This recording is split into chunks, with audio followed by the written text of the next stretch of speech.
O Jornal da Cultura está começando e traz os seguintes destaques. O ministro Edson Fachin revoga a decisão do presidente do STF, Dias Toffoli, sobre o compartilhamento de dados da Lava Jato com a PGR.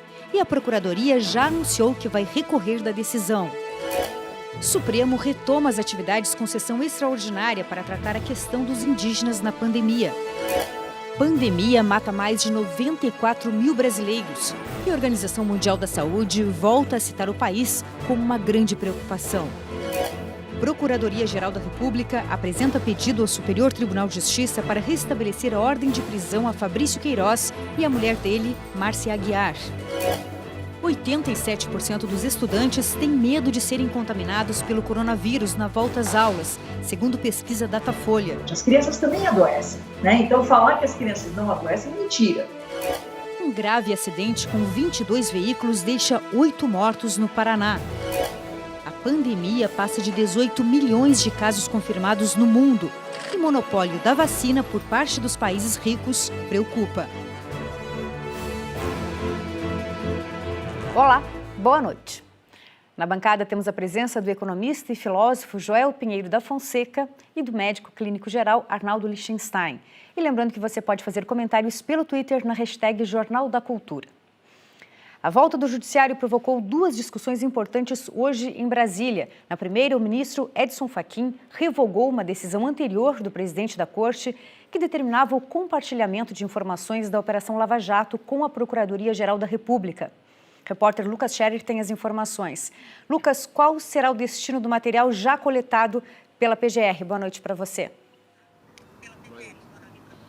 Boa noite, Ana. Boa noite a todos. Olha, esse material fica indisponível imediatamente a partir da notificação, né? Agora, é claro que há o temor nos bastidores do Ministério Público Federal do tratamento do destino dessas informações. Sempre há o temor de um vazamento, por exemplo, né? O material, os dados da Lava Jato vêm sendo copiados por técnicos da Procuradoria-Geral da República há 2 semanas. Esse trabalho também precisa ser interrompido imediatamente e a gente vai ver mais detalhes da decisão agora na reportagem.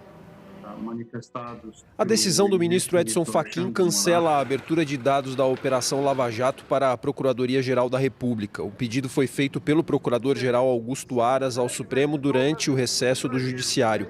Por isso, a decisão foi do presidente da Corte, Dias Toffoli, e não do relator do caso, Edson Fachin.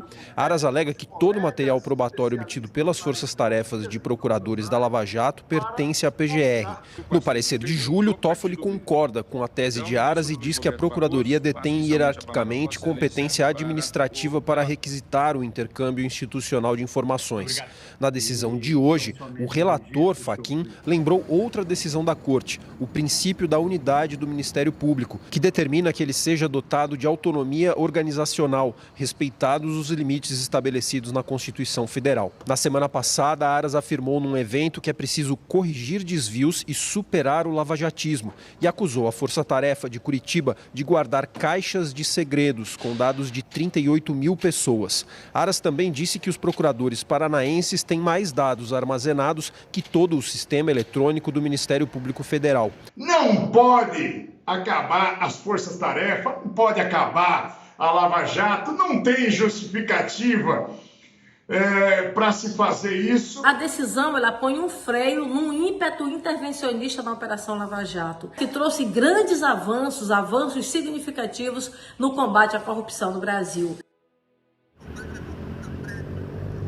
O Procurador-Geral da República, Augusto Aras, já disse que pretende recorrer da decisão do ministro Edson Fachin. Aliás, decisão que vem no primeiro dia do segundo semestre do ano judiciário, data que foi marcada por sessão extraordinária aqui no plenário da Suprema Corte do Brasil, julgamento importante sobre os índios, né? Há uma ação que se pede ações emergenciais em meio à pandemia de Covid-19 para a proteção dos povos indígenas brasileiros. Ação essa que veio ou que foi proposta pela articulação dos povos indígenas do Brasil e mais 6 partidos da esquerda. A gente vai acompanhar na reportagem.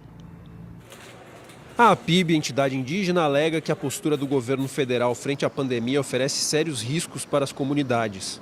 Antes do recesso do Judiciário, o relator da matéria, ministro Luiz Roberto Barroso, concedeu uma liminar em que obrigava o governo a criar barreiras sanitárias, além de elaborar um plano de ação de preservação dos povos e permitir o acesso de quem vive nas aldeias ao sistema de saúde. Sobre a retirada dos invasores das terras indígenas, Barroso ponderou: a situação não é nova, nem guarda relação com a pandemia. Trata-se de problema social gravíssimo. Apenas em uma das 7 áreas havia mais de 20 mil invasores. Não reprimir esses crimes é gravíssimo. É um crime de lesa pátria. O advogado-geral da União, José Levi, minimizou os efeitos da liminar, afirmando que durante o período de vigência o governo já tinha adotado as medidas necessárias e que isso aconteceu antes mesmo da reclamação dos indígenas. As informações presidenciais reforçam, detalham e comprovam de modo minucioso a atuação do Ministério da Defesa em todo o território nacional, em várias frentes de enfrentamento da pandemia em favor dos indígenas, sobretudo no que se refere, repito, ao suporte logístico. O julgamento foi interrompido depois do voto do relator e será retomado na próxima quarta-feira. Bom, este é o início, então, do primeiro julgamento deste segundo semestre, que tem outros julgamentos importantes na agenda aqui do Supremo Tribunal Federal, como, por exemplo, a interrupção dos processos relativos ao senador José Serra, do PSDB de São Paulo, ele que é suspeito de envolvimento em caso de corrupção envolvendo o Rodoanel de São Paulo e também de recebimento de Caixa 2 eleitoral. Um outro processo aqui no STF fala ou trata, né, da extensão do foro privilegiado envolvendo outro senador, Flávio Bolsonaro, filho do presidente Jair Bolsonaro. Temos também a troca no comando do STF e a aposentadoria do decano Celso de Mello, tudo nesse segundo semestre. Eu volto com você no estúdio, Ana. Uma boa noite, até mais. Muito obrigada, Lucas. Boa noite para você também. Boa noite, senhores. Doutor Arnaldo. Boa noite, Ana. Joel. Boa noite. Joel, é de se perguntar por que a PGR tem tanto interesse em acessar os dados, as informações da Lava Jato. Seria de forma até obsessiva, como disse hoje o senador Randolfo Rodrigues. Pois é, e o Aras não tem feito questão de fazer o menor segredo sobre as intenções dele, né? O fim realmente da Lava Jato, o fim de um modelo que, num período da história do Brasil, de 2014 até hoje, em que tantas coisas foram mal, tem dado errado, uma coisa estava funcionando melhor: o combate à corrupção, graças a operações como a gente viu na Lava Jato, essa organização da força-tarefa que permitiu que procuradores, policiais e juízes decidissem aí questões, investigassem, e consistiu num grande avanço para o Brasil. A gente viu a prisão pela primeira vez de empreiteiros, de banqueiro, de políticos. Essa é um pouco mais difícil, mas acontece também. Então, esse modelo agora parece estar em xeque. E quem diria, justamente no governo que se elegeu, em parte, surfando na onda de popularidade desse combate à corrupção. Quer dizer que não houve nenhum abuso? Não, é claro que houve abusos. Como tudo nesse mundo tem abusos. Agora, isso tem que ser corrigido. Isso não é desculpa para você acabar justamente com o modelo que deu certo no combate à corrupção no país. Joel, o procurador Augusto Aras tem sido visto como uma espécie de cavalo de Troia, colocado lá pelo presidente Bolsonaro para ficar a par de todas as investigações. Você também entende dessa forma? Exato, ele está querendo colher informações. Qual que é o temor disso? Será que ele tem alguma intenção concreta? Já não sabemos. Tem a ligação, tem investigações envolvendo família do presidente, você tem acordos com partidos que agora, e de políticos que agora são aliados do presidente. Não existe nenhuma acusação concreta contra o Aras, mas é preocupante a insistência dele em querer ter toda essa informação e querer tirar das mãos da equipe do Paraná ou de São Paulo, seja quais forem as equipes da Lava Jato, tirar deles a autonomia que eles têm tido para conduzir suas investigações e criando, eu ressalto aqui também, um certo terrorismo, no sentido de que o Aras diz, olha, quanta informação eles têm ali, mas ele não tem uma acusação concreta a fazer também, é apenas um temor muito difuso e genérico de que boa coisa não está acontecendo na Lava Jato, mas não tem nenhuma evidência para ele falar isso. Doutor Arnaldo, outro ponto é que o ministro Dias Toffoli poderia ter esperado o fim do recesso do STF para decidir sobre isso. Na verdade, ele passar a vez ao relator, ao ministro relator da Lava Jato no STF, que é o ministro Edson Fachin. Ele se antecipou ao ministro Edson Fachin e aí passa uma mensagem, pode ser até errada, equivocada, mas passa uma mensagem que estava com pressa de ter acesso a essas informações a pedido do Procurador-Geral Augusto Aras. Essa é uma questão muito delicada ainda do Supremo, que a gente está falando que durante o período de férias do Supremo, que são férias maiores de qualquer trabalhador do Brasil, fica-se de plantão geralmente o presidente para resolver questões urgentes que não pode esperar o fim do longo recesso. E aí, de maneira monocrática, quer dizer, uma pessoa decidindo ao invés de 11, se decidiu como se fosse uma urgência isso. Na volta, a pessoa que estava relatando o Fachin, ele de maneira também monocrática decide. A minha dúvida é qual é o critério de urgência durante as férias e qual é o critério para uma pessoa só decidir em detrimento de 11. Quer dizer, então, isso não está claro no Supremo, pelo menos na minha grande ignorância disso, mas que as pessoas precisam saber critérios utilizados. E, doutor, temos 11 Supremos na prática, né? Temos 11 decisões que se contradizem uns aos outros, é preocupante. O Brasil já passa de 2.750.000 casos confirmados da Covid-19, com quase 95 mil vítimas fatais. A Organização Mundial da Saúde voltou a classificar a situação brasileira como muito preocupante.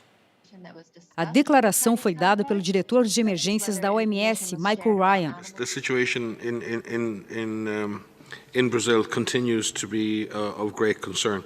With many federal units reporting large number of cases, and the average daily count around 60,000 per day, and in excess of 1,000 deaths. O diretor afirmou que é preciso união entre governos e comunidades locais.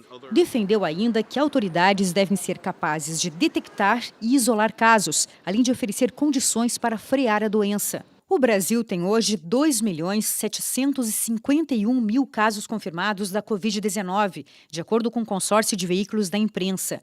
O país acumula mais de 94.700 óbitos. Nas últimas 24 horas, foram 18 mil novos diagnósticos e pouco mais de 570 mortes. Segundo o Ministério da Saúde, são 2.750.000 casos e mais de 94 mil vítimas fatais. No último dia, o país registrou 16 mil novos casos e 560 mortes.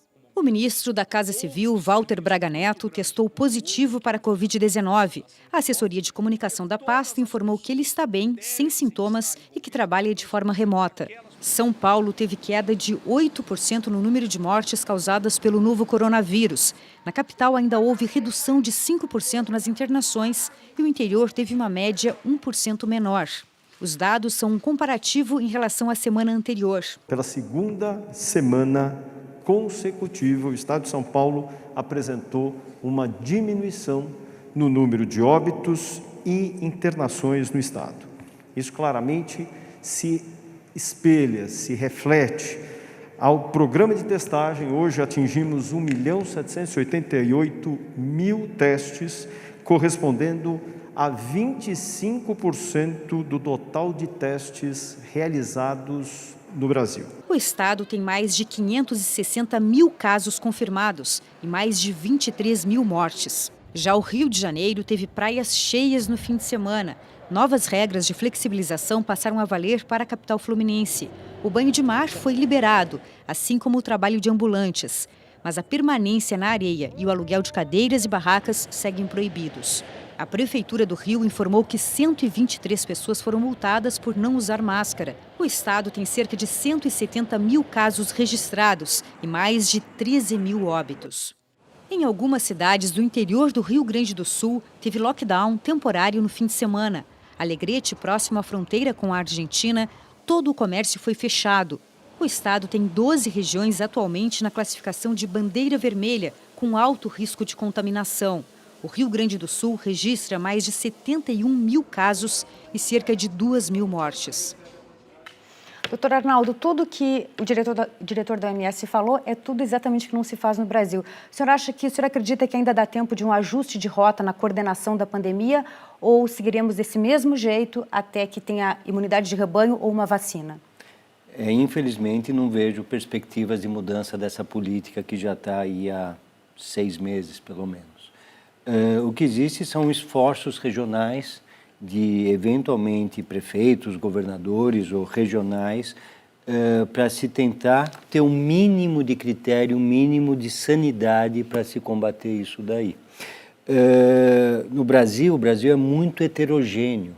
Quer dizer, na cidade de São Paulo, a gente tem nitidamente números caindo. No estado de São Paulo, no interior, ainda muitas regiões subindo. E no sul, explodindo. Quer dizer, então, a coisa como se fosse uma Europa, o Brasil. Enquanto alguns países da Europa já estavam arrefecendo, outros estavam começando. E o Brasil, pela sua dimensão, funciona como um continente, ou seja, estados independentes da situação pandêmica que tem. E veja em instantes, Procuradoria-Geral da República pede ao Superior Tribunal de Justiça para restabelecer prisão temporária de Fabrício Queiroz e da mulher dele, Márcia Aguiar. E ainda o retorno às salas de aula. 87% dos estudantes têm medo de serem contaminados pelo novo coronavírus, segundo pesquisa Datafolha. Nós voltamos já.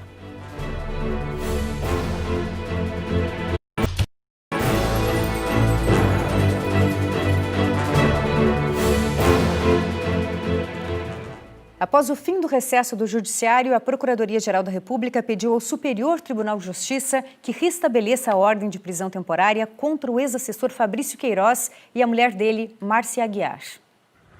Fabrício Queiroz foi preso no dia 18 de junho em Atibaia, no interior de São Paulo, quando a Polícia Federal deflagrou a Operação Anjo.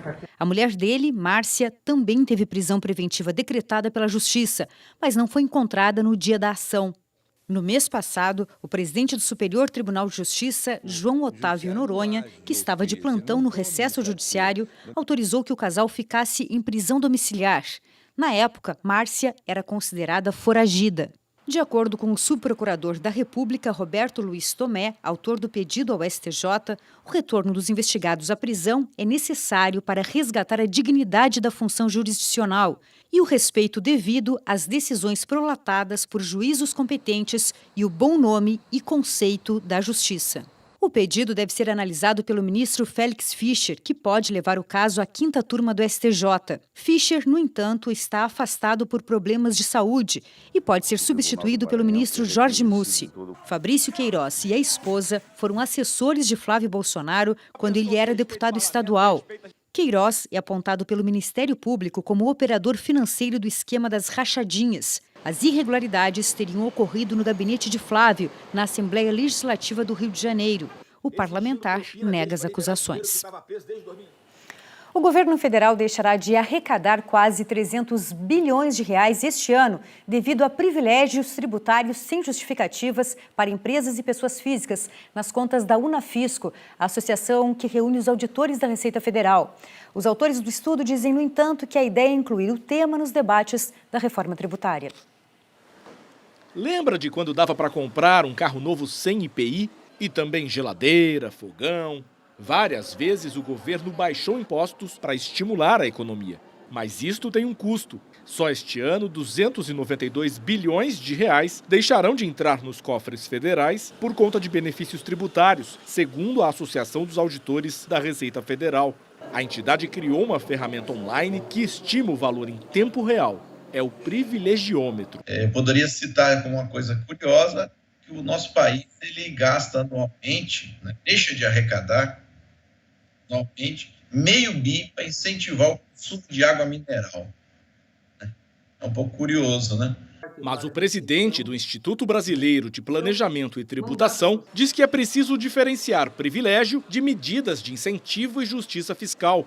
Ele cita como exemplos as deduções e isenções do imposto de renda, a desoneração de importações para desenvolver a indústria e as vantagens da Zona Franca de Manaus. Nós entendemos que benefício fiscal ele é bom para o país.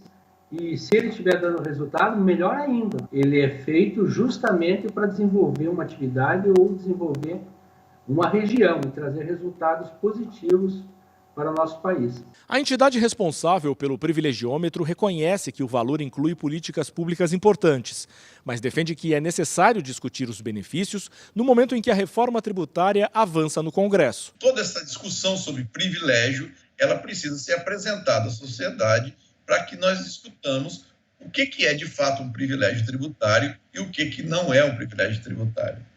Além de combater o que chama de privilégios, a Associação dos Auditores diz que o governo poderia aumentar a arrecadação se cobrasse impostos sobre lucros e dividendos, por exemplo. Seriam quase 60 bilhões de reais a mais. Quando nós entregamos o dinheiro público, deixamos de arrecadar um recurso público, nós temos que assegurar que estas empresas não vão remeter lucro às suas matrizes, porque aquele lucro acaba sendo oriundo desse benefício. Joel, na esteira da pandemia, outro debate público que voltou à discussão foi a taxação de grandes fortunas. A ideia de taxar patrimônio e renda no lugar de consumo deveria entrar na discussão, no debate da reforma tributária? Com certeza deveria entrar, porque a gente com a reforma tributária está atingindo basicamente um objetivo agora, que é a simplificação dos impostos. Ele é essencial para o desenvolvimento do país. Mas tem uma outra questão também, a questão da justiça social. Tem impostos com mais equidade, ou seja, que os pobres paguem proporcionalmente menos e os ricos paguem proporcionalmente mais. E aí entra essa discussão. Entra também a discussão das deduções. Uma importante fonte aí desse privilegiômetro, um dos itens aí que aumenta esse valor, são as deduções do imposto de renda.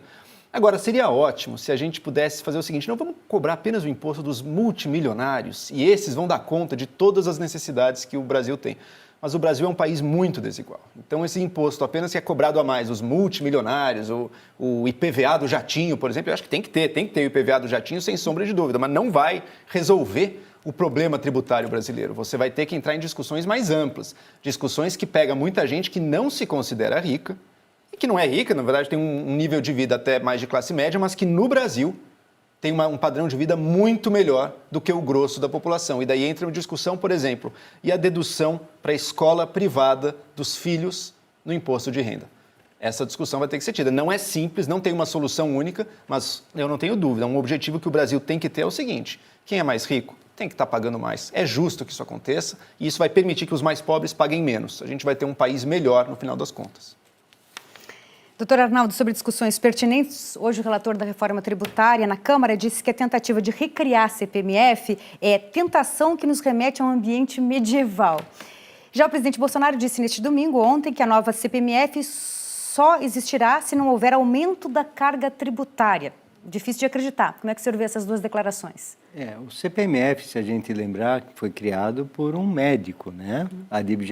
Professor Adib Jatene, para tentar diminuir um pouco a catástrofe da saúde naquela época e seria um dinheiro carimbado, quer dizer, toda a arrecadação iria para lá. O que o governo fez sucessivamente? Primeiro não foi provisório, se estendeu, e depois deixou-se de investir na saúde porque já tinha o dinheiro suficiente, entre aspas. Então, não importa criar ou não impostos. Primeiro, tem que ter fiscalização desse dinheiro. E, de novo, quer dizer, na Europa, Estados Unidos, os impostos são muito maiores que o Brasil proporcionalmente, mas as pessoas têm certeza da boa utilização.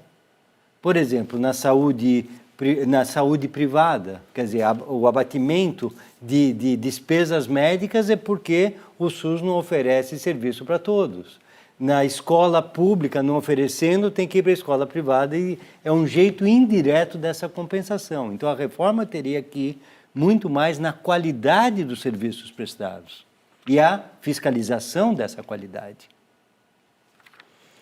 De acordo com o Ministério da Saúde, mais de 5.000 crianças e adolescentes foram hospitalizados com Covid-19 no país. 585 delas morreram. Com a possibilidade de retorno das aulas presenciais, muitos pais não escondem a preocupação com a saúde dos filhos. Sabrina tem 2 filhas de 5 e 3 anos que estudam em escolas municipais. Estão há mais de 4 meses em ensino à distância. O retorno às aulas presenciais gera incerteza para a mãe. E as crianças, elas funcionam como um vetor da doença nesse momento e eu tenho muito medo, muito receio da consequência disso. Uma pesquisa feita pelo Instituto Datafolha, a pedido da Fundação Lehman, ouviu mais de 1.000 pais ou responsáveis por 1.518 alunos de escolas públicas de todo o país. 64% dos estudantes estão ansiosos, 87% temem ser contaminados na volta às aulas, 89% dos responsáveis defendem a continuidade das atividades em casa no retorno das aulas presenciais. Agora é a saúde e o aprendizado. As duas questões são importantes. A gente precisa ouvir os especialistas e construir condições para uma volta às aulas que seja segura. No Maranhão, os alunos de escolas particulares voltaram às aulas hoje. Na rede pública, ainda não há uma data marcada. No Rio de Janeiro, o Ministério Público e a Defensoria Pública tentam barrar, na Justiça, a volta às aulas na capital fluminense. Em São Paulo, o retorno das aulas na rede estadual está previsto para setembro, com turmas reduzidas. Mas a decisão vai depender do aval da saúde. Entendemos que isso deve ser feito com muita calma, tranquilidade e, sobretudo, sob orientação da área médica. Poucos países já reabriram as escolas. 6 em cada 10 estudantes no mundo ainda não voltaram às aulas. Não há consenso com relação à volta às aulas. Algumas pesquisas trazem evidências de que as crianças se infectam menos e também transmitem menos o vírus. A única certeza até agora é de que elas também adoecem e morrem.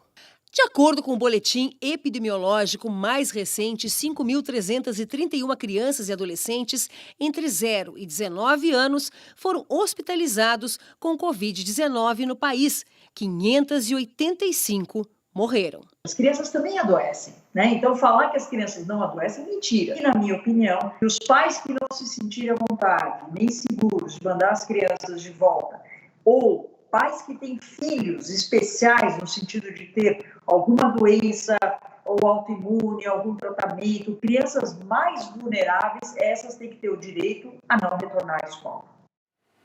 Como o senhor avalia a reabertura das escolas sem a pandemia estar sob controle no Brasil?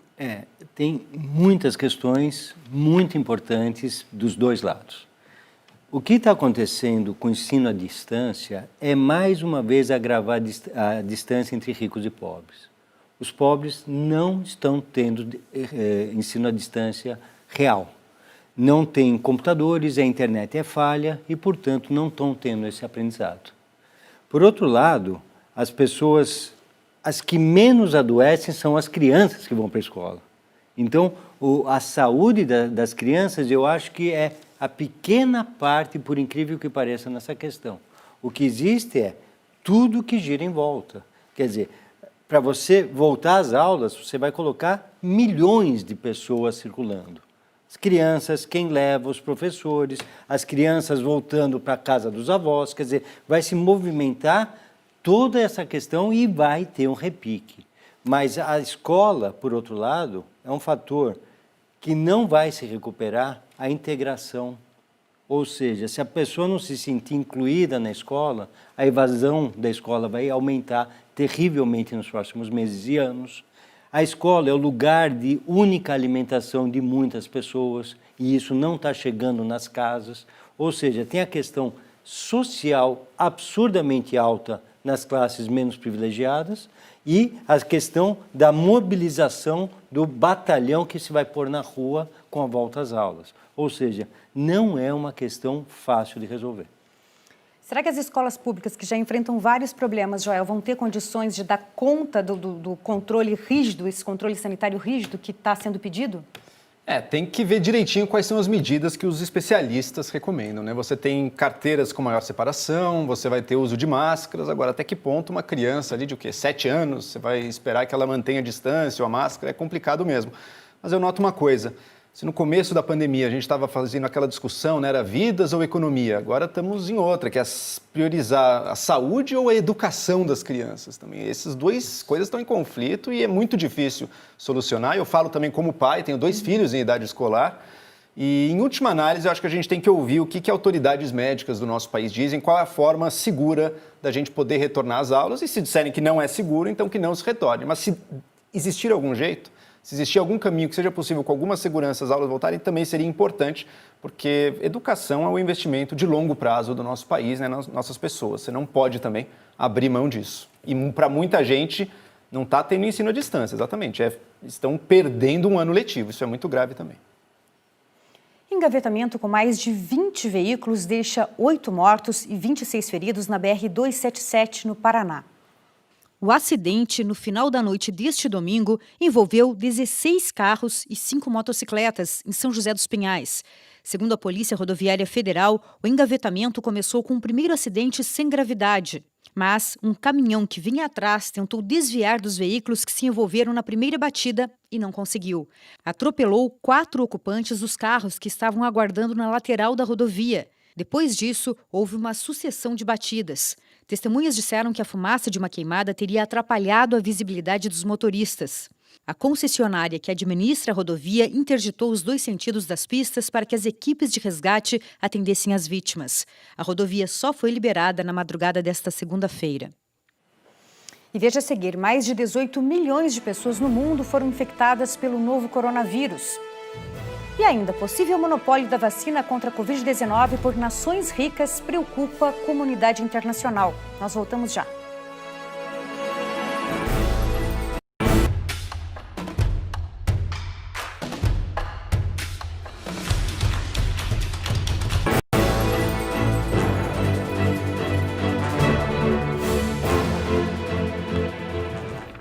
Logo mais, a partir das 10 da noite, o Centro do Roda Viva recebe o presidente da Câmara dos Deputados, Rodrigo Maia. Já está tudo pronto no estúdio do Roda Viva. Participam da entrevista Basília Rodrigues, analista de política da CNN Brasil, Jussara Soares, repórter do jornal Estado de São Paulo, Rania Bragon, repórter especial do jornal Folha de São Paulo, Denise Rotenburg, colunista de política do jornal Correio Brasiliense, Bernardo Melo Franco, colunista do jornal O Globo, e no comando do Roda Viva está a jornalista Vera Magalhães. A pandemia passa de 18 milhões de casos confirmados e a Organização Mundial da Saúde contém entusiasmo sobre a vacina contra o novo coronavírus. Os números da pandemia avançam. O mundo passou de 18 milhões de casos confirmados, está próximo das 700 mil mortes e de 11 milhões de pacientes curados. Por isso, o novo coronavírus é prioridade total para os pesquisadores. Mais de 160 laboratórios em diversos países trabalham em busca da vacina contra a Covid-19. 6 projetos estão na reta final dos testes clínicos. E a Rússia já anunciou que começa, em outubro, a produzir milhões de doses para vacinar em massa sua população. Apesar das boas notícias, a Organização Mundial da Saúde preferiu conter o otimismo. O diretor-geral, Tedros Adhanom, lembrou que ainda não há uma solução milagrosa. A number of vaccines are now in phase 3 clinical trials, and we all hope to have a number of effective vaccines that can help prevent people from infection. However, there is no silver bullet at the moment, and there might never be. E um possível monopólio das vacinas por parte dos países mais ricos preocupa a comunidade internacional. Estados Unidos, Reino Unido, União Europeia e Japão já reservaram mais de 1 bilhão de doses das vacinas em estágio mais adiantado. Enquanto a vacina não vem, as autoridades fazem o possível para conter a doença em seus territórios. A Austrália liberou um pagamento emergencial aos trabalhadores que vão ficar de quarentena. O governo voltou a impor restrições em Melbourne, a segunda cidade do país que enfrenta um novo surto. E o fim das aulas na Bolívia, que antecipou o fim do ano letivo por causa da pandemia. Cerca de 2 milhões de estudantes passam automaticamente para a próxima série. O governo alega que apenas 10% dos alunos têm acesso à internet, inviabilizando o ensino online. Doutor Arnaldo, como devemos receber o alerta da OMS de que pode nunca haver uma bala de prata contra o coronavírus? Eu imagino que ele esteja falando de 2 situações. A primeira é não termos o tratamento para isso e segundo, para não relaxarmos as medidas que efetivamente fazem a diferença, que é o isolamento social, o uso de máscaras e lavar a mão. O que vai acontecer? Vai ter vacina, isso não há muitas dúvidas, que essa vacina vai ter uma eficácia, no mínimo, razoável, o suficiente para que se adquira aquela famosa imunidade de rebanho, ou seja, o suficiente para imunizar e parar essa epidemia atual. Mas corre-se um grande risco do coronavírus ser como o H1N1, ou seja, todo ano vamos ter que nos vacinar, todo ano vai estar lá de tocaia, se a gente baixar a guarda, vai matar pessoas, como está acontecendo com a vacina do H1N1 esse ano no Brasil. Nem todos os grupos se vacinaram. E como que a gente pode ter uma vacina, investir toda a tecnologia, a vacina chegar e as pessoas não irem se vacinar? Então, eu acho que esse é o momento que a gente pode usar, enquanto estamos fazendo a vacina, de conscientização da importância da vacina que vai chegar. Joel, como é preocupante os países ricos já terem monopolizado mais de 1 bilhão de doses da futura vacina contra o coronavírus? Pois é, nesses momentos que a gente vê como a desigualdade de renda e de riqueza no mundo acaba importando, né? Felizmente, para o Brasil, tem 2 candidatos de vacina, e uma do governo federal com a Inglaterra, né, e outra do governo estadual aqui de São Paulo com uma das vacinas chinesas. Essas, a gente tem doses aí garantidas caso sejam bem-sucedidas. Com as outras, teremos que nos virar nas negociações mundiais aí, sem dúvida alguma, vai exigir muitos recursos. E tem países, o Brasil é um país ainda de renda média, tem países muito mais pobres, pensemos na África, por exemplo.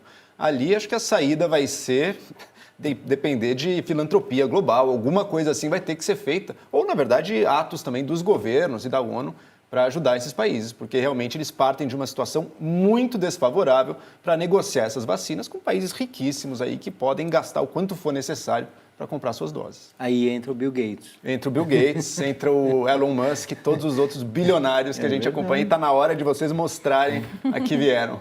Muito bem. Agradecemos a presença do economista e filósofo Joel Pinheiro da Fonseca e do médico clínico geral Arnaldo Lichtenstein. Foi um prazer. Sempre um prazer. Obrigada. Sempre um prazer.